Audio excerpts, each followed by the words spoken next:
Hello everyone, welcome back to our YouTube channel youth academy UPSC.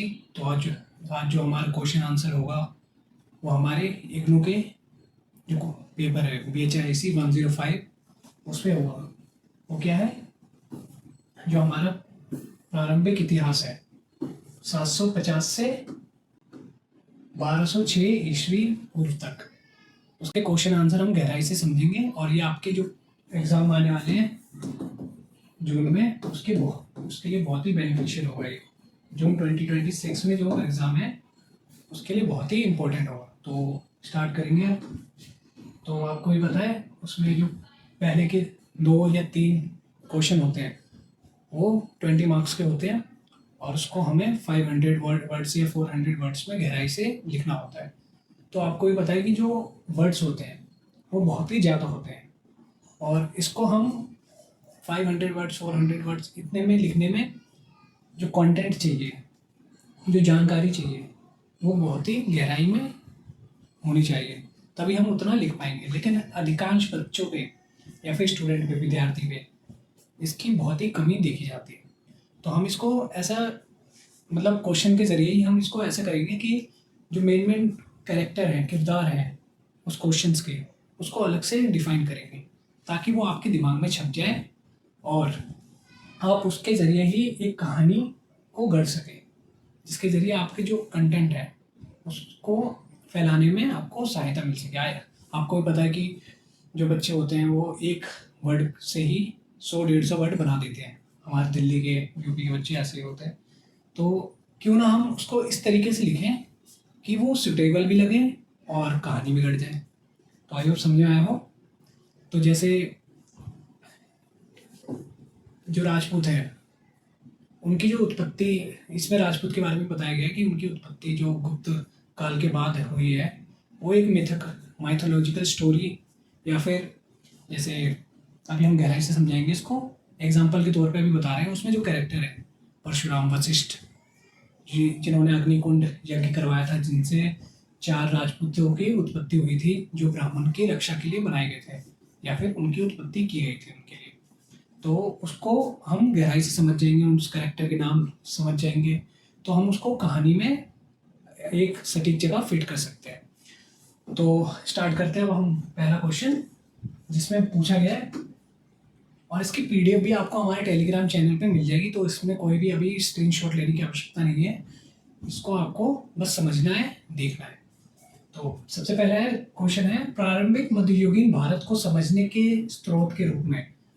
जो प्रारंभिक मतलब जो स्टार्टिंग का मध्ययुगीन भारत है, स्टार्टिंग का जो भारत है उसको समझने के लिए स्रोत मीन्स जरिया, किस जरिए से आप समझ सकते हैं।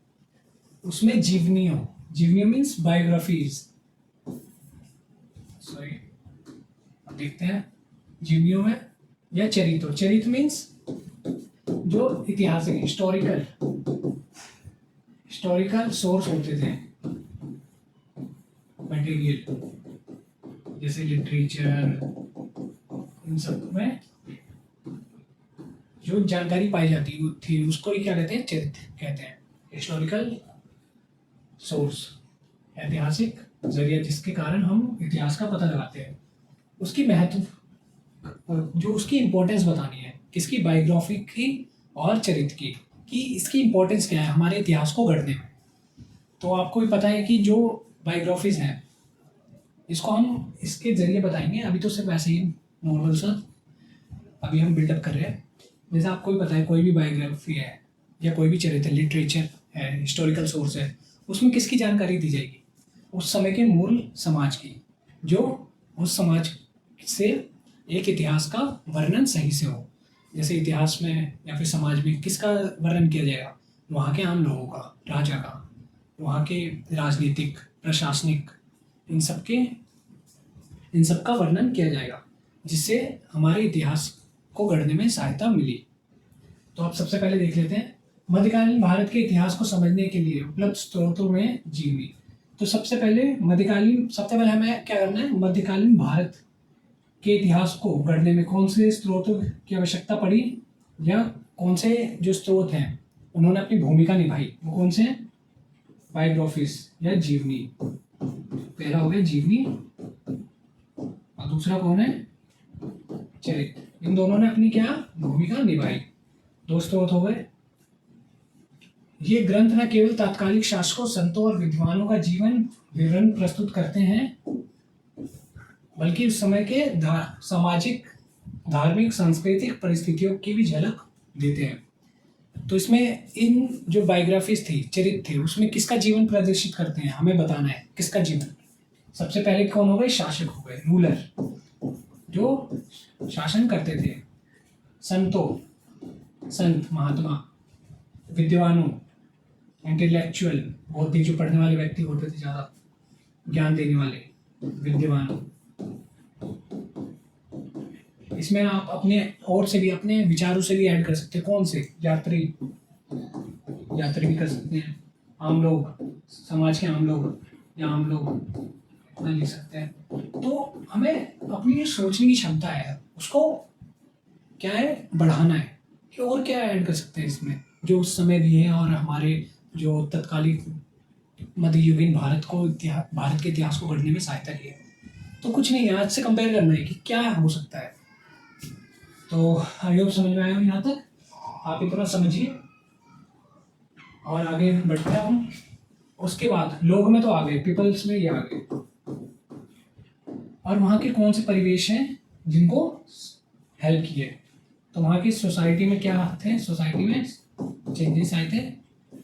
वहाँ की सोसाइटी की सामाजिक, सोशल, समाज में क्या क्या बीत रहा था, किस प्रकार की मतभेद थे, किस प्रकार के भेदभाव किए जाते थे, किस प्रकार की ऊंच नीच, ये अपने भाषा में बदलना है। जब हम अपने भाषा में किसी चीज़ को ट्रांसलेट करते हैं तो हमारे जहन में आ जाते हैं और उसको हम भूल नहीं पाते। तो इन सब चीज़ों को अपने भाषा में, तो उसमें क्या है, चरित्र ने क्या हेल्प करी हमारी, चरित्र और जीवनी ने सामाजिक, सोशल, धार्मिक, रिलीजियस और सांस्कृतिक, मतलब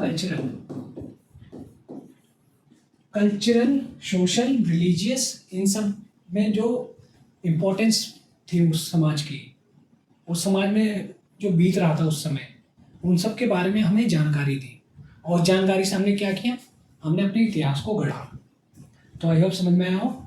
तो इंट्रो में हमें क्या लिखना है, इंट्रोडक्शन में, कि जो मध्यकालीन भारत है उसके इतिहास को गढ़ने में किसने सहायता की, जीवनी और चरित्र ने। किस प्रकार की, कि उन्होंने एकदम जो गहराई से पूर्वक जानकारी प्रदान करी, किससे रिलेटेड, आम लोगों से रिलेटेड, शासक से रिलेटेड, आने वाले यात्रियों से रिलेटेड, विद्वानों से रिलेटेड, और उस समय के जो समाज था, उस समय का जो समाज था उसकी सांस्कृतिक, प्रशासनिक और कल्चरल हो गया, रिलीजियस, धार्मिक, इन सब ग्रुपों का विवरण एकदम गहराई पूर्वक प्रदान किया। तो ये सब वर्ड है, आपको याद करने हैं। ये सब आपको तो क्वेश्चन में लिखना ही है, इसके बिना आपका क्वेश्चन अधूरा रह जाएगा कि समाज की किस महत्वपूर्ण जानकारी, कौन से एस्पेक्ट की जानकारी वहां से मिल रही है। तो उसके बाद नेक्स्ट है, अब देखते हैं ऐतिहासिक दृष्टि से। अब हिस्टोरिकल व्यू से हम देखते हैं कि चरित्र और बायोग्राफी की क्या महत्वपूर्ण या फिर क्या इम्पोर्टेंस थी। इम्पोर्टेंस, जीवनी और चरित्र साहित्य में शासकों और राजनीतिक कार्य। तो जीवनी और चरित्र में क्या थे, शासक के बारे में बताया गया था, शासक के बारे में बताया गया था, फिर आम लोगों के बारे में बताया गया था, विद्वानों के बारे में बताया गया था। तो शासक के जीवन में क्या हो सकता है, उसकी प्रशासनिक व्यवस्था, उसकी राजनीतिक व्यवस्था, युद्ध कला, जो भी उसने जीवन में विजय प्राप्त की उससे रिलेटेड, उसका व्यवहार कैसा था लोगों के प्रति, ये सब ही तो दिया जाता है। राजा के जो विद्वान लिखते थे राजा की जीवनी में, यही सब तो दिया जाएगा। तो ये सब आपको समझना है कि एक राजा के जीवन में क्या तथ्य जुड़े हो सकते हैं। तो उनकी प्रशासनिक व्यवस्था, राजनीतिक व्यवस्था और कार्य, राजनीतिक कार्य, युद्ध, प्रशासनिक नीतियाँ, धार्मिक संरक्षण, इन सब का उल्लेख मिलता है हमें जीवनी से। आई होप समझ में आया हो यहाँ तक। आप इसके बाद है उदाहरण के लिए अब्दुल रज़ाक, ये सब क्या थे, यात्री इतिहास ग्रंथ। किताबुल हिंद किनके द्वारा लिखी गई थी, किताब उल हिंद। तो आपको भी पता है कि ये सब यात्रा वृत्तांत होते थे और ये आज के दौर में बहुत ही महत्वपूर्ण सोर्स माने जाते हैं इतिहास गढ़ने की। जो अलबरूनी ने लिखा था किताब उल हिंद, उसमें उस समय की जो राजनीतिक व्यवस्था थी और जो प्रशासनिक व्यवस्था थी, जो राजा का साम्राज्य कहाँ तक फैला था, राजा किस प्रकार अपना शासन चलाता था, ये सब गहराई पूर्वक लिखा गया है। तो इससे हमें क्या सहायता मिली? अपने इतिहास को गढ़ने में। तो यही सब बताया गया है और यही सब हमारे चरित्र में आता है। तो ये भी लिख सकते हैं अपने उसमें कि अब्दुल रज़ाक और अलबरूनी के द्वारा जो यात्रा वृत्तांत थे, इनके द्वारा जो रचनाएं की गई थी, उन्होंने भी हमारी सहायता की है। संतों और सूफियों की चरित्र कथाएं। संतों और सूफियों की चरित्र कथाएं उस समय के धार्मिक आंदोलन और जनमानस उनके प्रभाव को समझने में मदद करते हैं। और जो बायोग्राफीज थी और जो चरित्र थे, उसमें क्या थे? संतों और सूफियों की चरित्र कथाएं, उनके द्वारा लिखी गई कथाएं थी। उस समय के सामाजिक परिवेश को समझने में मदद करती है कि क्या वहाँ पे वर्ण सिस्टम मौजूद था, वहाँ पे भेदभाव थे तो कैसे थे, ये सब हमें लिखना है। तो पहले हमने देख लिया एक तो विदेशी यात्रियों की यात्रा वृत्तांत हो गए और चरित्र कथाएं किनके द्वारा लिखी जाती थी? सूफी संत, इन सबके द्वारा। तो इन सबको मिला के क्या एक इतिहास गढ़ने में सहायता मिली और इसी को ही हम ऐतिहासिक नजरिया या फिर ऐतिहासिक व्यूज कहते हैं, ऐतिहासिक दृष्टि कहते हैं। अब देखते हैं सामाजिक सांस्कृतिक परिप्रेक्ष्य। चरित्र साहित्य में समाज की संरचना, जाति व्यवस्था, स्त्रियों की स्थिति और लोक जीवन का उल्लेख मिलता है। तो अब हम देख लेते हैं, हमें ऐसा याद नहीं करना एकदम पूरी लाइन एकदम पढ़ के, नहीं, एक ही वर्ड समझना है कि चरित्र साहित्य में जो चरित्र लिटरेचर था उसमें समाज की संरचना थी, structure of society. Structure of society से आप क्या समझते हैं कि समाज में स्ट्रक्चर था वो कैसा था? वर्णित सिस्टम था, जैसे ब्राह्मण, क्षत्रिय, शूद्र, ये सब। तो इसी को ही स्ट्रक्चर ऑफ सोसाइटी कहते हैं, जिसमें जाति व्यवस्था, कास्ट सिस्टम के बारे में बताया गया था। कास्ट सिस्टम, स्त्रियों की स्थिति, जो वुमेन की स्थिति थी वो कैसी थी? दयनीय थी, या क्या कह सकते हैं उसे, लोगों के साथ अपने कदम, मतलब लोगों के साथ अपनी बराबरी कर सकती थी, या भेदभाव की स्थिति थी कि पुरुषों को ज़्यादा मान मिलता था और औरतों को कम, ऐसा भी देखा जा सकता था। तो औरतों की स्थिति क्या थी वो किससे पता चलता है हमें? वो चरित्र से पता चलता है। लोक जीवन, लोक जीवन मतलब लोगों का जीवन कैसा व्यतीत होता था, रोजगार, व्यापार, इन सब, और हर्डल्स, खाना बदोश, इन सब का जीवन कैसा था, ये सब हमें कहाँ से मिलता है? चरित्र से प्राप्त होता है। तो इसमें पता चल गया चरित्र से हमें क्या प्राप्त मिलता है? लोगों के जीवन की जानकारी, स्ट्रक्चर ऑफ सोसाइटी, समाज की संरचना कैसी थी, महिलाओं की क्या स्थिति थी। आई होप समझ में आया हो यहाँ तक। तो ये अपने क्वेश्चन में लिखना है, क्वेश्चन में आंसर के तौर पे लिखना है ये वाला कि चरित्र की क्या इंपॉर्टेंस थी। सूफी संतों और भक्ति आंदोलन से जुड़े कई जीवनों से यह स्पष्ट होता है कि धार्मिक सहिष्णुता, यहाँ पे एक धार्मिक सहिष्णुता, इसको हम बहुत ही इंपॉर्टेंट टर्म है ये, आज के दौर के लिए बहुत ही इंपॉर्टेंट, मेरी नज़रिए में बहुत ही इंपॉर्टेंट माना जा सकता है इसको। रिलीजियस टॉलरेंस, इससे हमें क्या पता चलता है? जैसे आपके आज के दौर में देख सकते हैं कि सब अपने अपने धर्मों को लेके बहुत ही पॉजिटिव है। आप अपने धर्मों को ऊंचा बताने से ज़्यादा आज के दौर में क्या होने लगा है? दूसरे के धर्मों को नीचा दिखाने लगे हैं लोग कि उसका धर्म तो इंफीरियर है, हमारा ही सबसे बेस्ट है। तो ऐसा नहीं है, हमें सब धर्मों का सम्मान करना चाहिए। इसी को ही रिलीजियस टॉलरेंस कहते हैं, धार्मिक सहिष्णुता कहते हैं। तो ऐसा ही इसलिए भी मान सकते हैं कि हमें मानना चाहिए कि कोई इंसान उतना ही इंसान है जितना हम हैं। तो हमें दूसरों के धर्म, दूसरों की जाति, दूसरों के जो लिंग है, जेंडर है, इन सब से कोई मतलब नहीं होना चाहिए। हम सब इंसान हैं, इंसान के तौर पे यहाँ पे आए हैं, अपना जीवन व्यतीत करना चाहिए और लोगों को सही राह दिखानी चाहिए। हालांकि आपको ये सब किताबी बातें लग रही हो, लेकिन हम ही यूथ हैं आज के, हम ही अपना देश बदल सकते हैं अपनी मानसिकता को बदल के।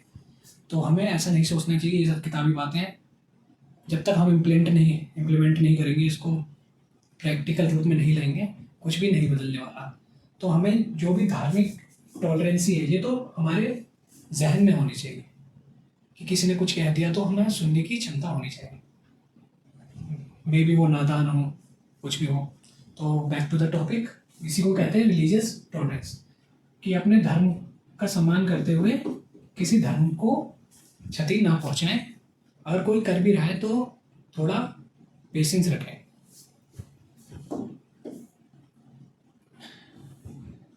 यही बताया गया कि जो सूफी आंदोलन संतों ने उस टाइम किसकी भूमिका निभाई, धार्मिक सहिष्णुता की, रिलीजियस टॉलरेंस की भूमिका निभाई। उन्होंने कहा कि हमें सभी धर्मों का सम्मान करना चाहिए और जो लोगों में ईर्ष्या की भावना है वो खत्म करने पर जोर दिया और सामाजिक सुधार की धारा को प्रभावित किया। उस समय सामाजिक सुधार, समाज में जो भी कृतियाँ थी उनको कम करने की कोशिश की। और अब थर्ड पॉइंट देख लेते हैं, सीमाएं और आलोचनात्मक दृष्टि। इसकी क्या सीमाएं थी इस जीवनी की? देखिए, कोई भी चीज़ एब्सोल्यूट नहीं होता, हर चीज़ रिस्ट्रिक्शंस के साथ आती है। जैसे हमारा फंडामेंटल राइट्स है, उसमें कितने सारे हमें फंडामेंटल राइट्स, मौलिक अधिकार दिए गए हैं, लेकिन वो रिस्ट्रिक्टेड दिए गए हैं। आपको कोई भी अधिकार दिया गया है वो एब्सोल्यूट नहीं है, सिवाय आर्टिकल अनटचेबिलिटी के। आई होप समझ में आया हो, आर्टिकल 17 और क्या कहते हैं, यही हमारा एब्सोल्यूट राइट है बस। लेकिन कोई भी चीज़ आती है वो रिस्ट्रिक्शंस के साथ आती है। जैसे आपको बर्गर खाना है, पिज़्ज़ा खाना है, तो आप ऐसा नहीं कि आप पूरा 4-5 दिन लगातार बर्गर पिज़्ज़ा ही खा रहे हैं। आपको लिमिटेड मैनर में खाना है वो, तभी आपके हेल्थ के लिए वो बेनिफिशियल होगा, आपके मूड के लिए होगा। अगर आप वही खाते रहेंगे तो आपके स्वास्थ्य के लिए भी खराब होगा, मानसिक रूप से भी खराब होगा, और आपको पता ही है इसके दुष्परिणाम। तो वैसे ही जो चरित्र थी और बायोग्राफीज थी, जीवनी थी, ये कौन लिखते थे? ये हम जैसे लोग ही लिखते थे, आप जैसे, हम जैसे। तो उस समय जो लिखने वाले होते थे वो बहुत ही कम होते थे, लिमिटेड, सीमित होते थे। तो राजा क्या करते थे, उन्हें हायर करते थे। तो अगर राजा ने उन्हें हायर किया तो राजा ही पैसा देगा, राजा ही उसकी जो दिनचर्या है वो डिसाइड करेगा। तो अगर राजा ही सब कुछ कर रहा है तो राजा ही जो अपनी कहानी लिखवाएगा तो अपने हिसाब से लिखवाएगा ना, कि कोई राजा ये तो थोड़ी कहेगा कि मैं वो युद्ध हार गया था, अगर हारा भी था तो उस तरीके से हारा था। वो अपनी वाहवाही लिखवाएगा उसमें। तो हम इसमें ये बताया गया है, इसलिए ये जीवनी और चरित्र एक प्रकार से सीमित जरिया है इतिहास को गढ़ने का। क्यों? क्योंकि it is influenced by the king और द रूलर। ये इन्फ्लुएंस हुए हुए हैं किनके द्वारा? किसी राजा के द्वारा, कि राजा ने ये कहा तो ये लिख दिया। तो हमें इस पर पूरा विश्वास नहीं करना है। या आपको इसका सारांश बता दिया मैंने, आपको इसको अपने नज़रिए से, अपने वर्ड में लिखना है। तो आई होप समझ में आया कि ये सीमित क्यों है, आलोचनात्मक क्यों है। इस पर बहुत सारी डिबेट चलती है कि ये तो नहीं है, ऐसा ये उस समय ऐसा नहीं होता था। सही है, वो गलत भी हो सकता है। क्यों? क्योंकि उसका कोई प्रूफ नहीं है। तो इसको हमें क्या करना है, इसको वैलिडेट करने के लिए, जीवनी और चरित्र को वैलिडेट करने के लिए हमें किसी और सोर्सों से, किसी और स्रोतों से उसको मापना है। क्या इस स्रोत में भी ऐसा लिखा गया है, क्या इसमें भी लिखा गया है? इससे हमें पता चलेगा कि हाँ ये सही है। अगर दोनों में मिल रहा है, तीनों में मिल रहा है, तो हाँ ये सही हो सकता है, ये पॉइंट। लेकिन अगर एक स्रोत में इसकी जानकारी अलग दी गई है और दूसरे स्रोत में ये जानकारी अलग दी गई है, तो हम इस पर कैसे विश्वास करें? ये तो अविश्वसनीय है। तो we should not rely on it. I hope समझ में आया हो इसका क्या मतलब है, सीमित है और आलोचनात्मक है। तो आपके लिए पढ़ देते हैं फिर भी। जीवनी और साहित्य अक्सर प्रशस्तिपरक होते हैं। लेखक प्रायः शासक या संत की महिमा गान करते हैं। तो ये बताया गया है, लेखक क्या करता है, जो लिखने वाला होता है वो शासन या शासक या जिसके बारे में लिख रहा है उसकी महिमा गाता है, उसके गुणगान करता है। क्यों? क्योंकि it is influenced by him, इसने इसको पैसे दिए हैं। तो अगर इसकी महिमा नहीं गाएगा तो उसको अगला काम कैसे मिलेगा? वो किसी और को रख लेगा राजा। तो आई होप समझ में आया हो। तो उसके बाद कई बार अतिशयोक्ति और चमत्कारों का वर्णन मिलता है। तो इसलिए इसमें अतिशयोक्ति मतलब आवश्यकता से ज़्यादा उसका बढ़ा चढ़ाकर लिख दिया जाता है किसी के बारे में भी, कि ये राजा ऐसे थे, इतने बहादुर थे होंगे। लेकिन कभी कभी किसी दूसरे राजा जो उतने नहीं भी है, या किसी ऐसे व्यक्ति के बारे में बढ़ा चढ़ा कर लिख दिया जाता है, ये अविश्वसनीय है। चमत्कार व वर्णन मिलता है। जो ऐतिहासिक सत्यता और प्रश्न चिन्ह लगाते हैं। तो ये बताया गया है यहाँ पे, उनमें डाउट होता है कि ये बात सच भी है या नहीं। और फोर्थ देख लेते हैं, आलोचनात्मक उपयोग। आलोचनात्मक उपयोग से हमारा तात्पर्य यह है कि हमें किसी भी ऐतिहासिक चीज का वर्णन मिलता है तो हमें उसको वैलिडेट करना चाहिए अन्य स्रोतों से, अन्य तथ्यों से, तभी उसको हम एक क्या कहते हैं, तभी उसमें हमारा बिलीफ आएगा, भरोसा आएगा, तभी हम उसको अपना पाएंगे। तो ये बताया इतिहासकार के लिए आवश्यक है कि जीवनी और चरित्र साहित्य को अन्य स्रोतों जैसे अभिलेख, सिक्के, स्थापत्य, विदेशी यात्रियों के वृत्तांत के साथ मिलाकर देखें। कोई भी जीवनी है या चरित्र है, ये क्वेश्चन दो ही टर्म पे और दो ही तथ्यों पर बना हुआ है। इसको हमें बाहर से अन्य इंफॉर्मेशन लाने की जरूरत नहीं है, हमें इसके इर्द गिर्द ही घूमना है। तो ये बताया गया है इतिहासकारों को आवश्यक है कि जीवनी और चरित्र को वैलिडेट करने के लिए हमें इसको अन्य स्रोतों जैसे अभिलेख, ये सब टर्म याद रखने की आवश्यकता है। बहुत ही 20 नंबर का क्वेश्चन है, तो आपको ऐसे टर्म याद रखने की आवश्यकता है ताकि आपको जो आंसर है उसके सटीक जो मार्क्स है वो मिल पाए। तो ये कोई बड़े वर्ड नहीं है। अभिलेख, सिक्के आपको भी पता है,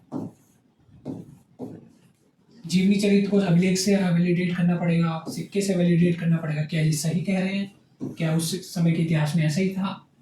यात्रियों का वृत्तांत मतलब यात्रियों के द्वारा लिखी गई जो पुस्तकें थी उसको यात्रा वृत्तांत भी कहते हैं, यात्रियों के वृत्तांत भी कहते हैं। स्थापत्य, स्कल्पचर, ये सब कलाकृतियाँ, क्या उन्होंने सही में वो कलाकृतियाँ बनाई थी, क्या उनमें कोई सोर्स मिलते हैं, उनके नीचे कोई नाम लिखा गया है, तो उनको गहराई से समझना पड़ेगा, उनको उनके इन स्रोतों के साथ वैलिडेट करके देखना पड़ेगा, तभी हम उसको विश्वसनीय घोषित कर पाएंगे। इस प्रकार इन ग्रंथों की पक्षतापूर्वक प्रवृत्ति को संतुलित किया जा सकता है और अधिक वस्तुनिष्ठ निष्कर्ष निकाले जा सकते हैं। ये बताया गया है, इसलिए इनको एक अनबायस्ड तरीके से देखा जा सकता है और हम विश्वास कर सकते हैं इन स्रोतों पे कि जो जीवनी और चरित्र लिखी गई है वो एकदम सटीक। जीवनी और चरित्र साहित्य मध्यकालीन भारत को समझने के लिए अत्यंत महत्वपूर्ण स्रोत है।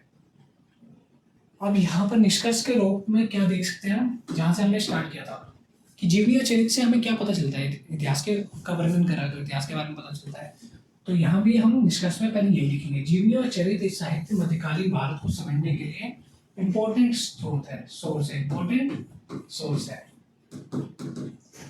कोई भी जटिल लैंग्वेज, कोई भी जटिल स्टेटमेंट हो, सबसे पहले अपनी भाषा में उसको चेंज करिए, फिर उसको लिखिए, आपको बहुत ही आसानी होगी लिखने में और समझ भी आएगा। ये तत्कालीन समाज, धर्म और राजनीति की अमूल्य जानकारी प्रदान करता है। जो स्रोत और चरित्र है वो किसके बारे में जानकारी प्रदान करता है, समाज, धर्म, रिलीजन, पॉलिटिकल, और वहाँ के पॉलिटिकल, या फिर इसमें और जोड़ सकते हैं प्रशासनिक,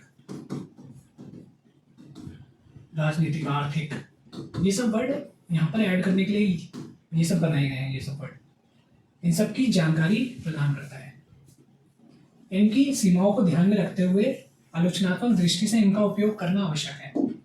लेकिन यहाँ पर एक और पॉइंट किया गया है, बट यहाँ बट लिखा गया है, यहाँ तो पॉजिटिव लिखा गया है कि इनकी जानकारी देती है चरित्र और जीवनी, लेकिन इनकी सीमाओं को भी ध्यान में रखना है। सीमा क्या है, बाउंड्री क्या है, बाउंड्री है कि ये इन्फ्लुएंस्ड है, जिनके द्वारा ये लिखवाए गए, तो उसको वैलिडेट करके हमें ध्यान से देखना पड़ेगा इसको कि ये सच कह रहा है कि नहीं।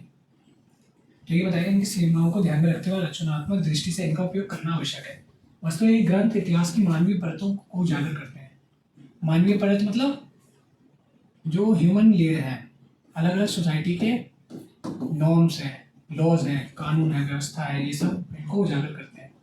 लेकिन इन्हें अन्य स्रोतों के साथ मिलाकर, सबसे मेन टर्म यही है इसमें, एक तो रिलीजियस टॉलरेंस था और एक इनको अन्य स्रोतों के साथ मिलाकर संतुलित, बैलेंस करने की आवश्यकता है ताकि हम इस पर विश्वास कर सकें कि ये जो चरित्र है और जीवनी है ये सही लिखे गए। तो आई होप समझ में आया। ये पहला क्वेश्चन था। तो इसके आगे आपको कोई भी क्वेरी हो तो you can raise in comment section, और आपको इसको और शॉर्ट टर्म में चाहिए तो हम क्वेश्चन लिख सकते हैं, क्योंकि क्वेश्चन में 25 मिनट चले गए हैं लगभग। लेकिन आपको क्या होना है, पास होना है तो आपको गहराई से पढ़ना पड़ेगा। ये इतना भी बड़ा नहीं था। तो आप देखते हैं नेक्स्ट क्वेश्चन। अभी के लिए इतना ही। अगर आपको कोई भी टॉपिक पे क्वेश्चन बनाने हैं या कोई टॉपिक पे कोई एक्सप्लेनेशन चाहिए तो आप कमेंट सेक्शन में लिख सकते हैं, हम उस पर A to Z एक्सप्लेनेशन वाली जो लेक्चर है वो प्रोवाइड करेंगे।